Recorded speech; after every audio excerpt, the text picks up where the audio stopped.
De cette édition d'information, eh bien, Libreville, la capitale, abrite depuis ce matin les travaux de la 4e réunion du Conseil africain des régulateurs. Près d'un millier d'experts venus de 14 pays africains prennent donc part à ce grand rendez-vous du donner et du recevoir. La révolution numérique est ainsi en marche.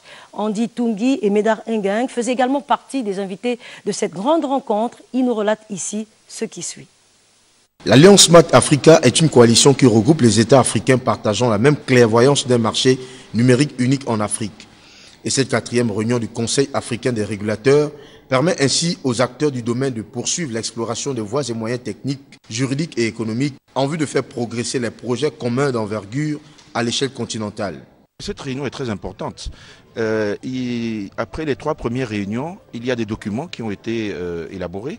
Et l'objectif, c'est que pour faire ce marché unique, il y a l'ambition des chefs d'État. Mais maintenant, il faut rendre cela de manière pratique, applicable sur le terrain. Et les régulations de chaque pays sont différentes.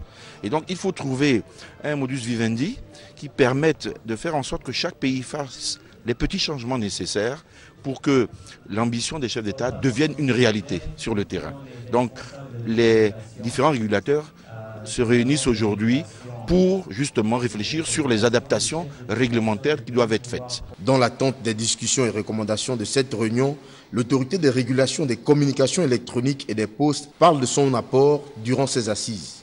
Nous allons tout mettre en œuvre pour que ces ambitions deviennent une réalité sur le terrain et nous émettons le vœu que les travaux qui vont commencer maintenant par la première séance soient effectivement couronnés de succès et qu'à très court terme, dans les tarifs, dans le réseau unique, et on puisse faciliter effectivement les communications entre tous les pays africains pour que derrière l'économie suive, pour que l'emploi suive, pour que la santé s'améliore, pour que le continent africain se transforme réellement.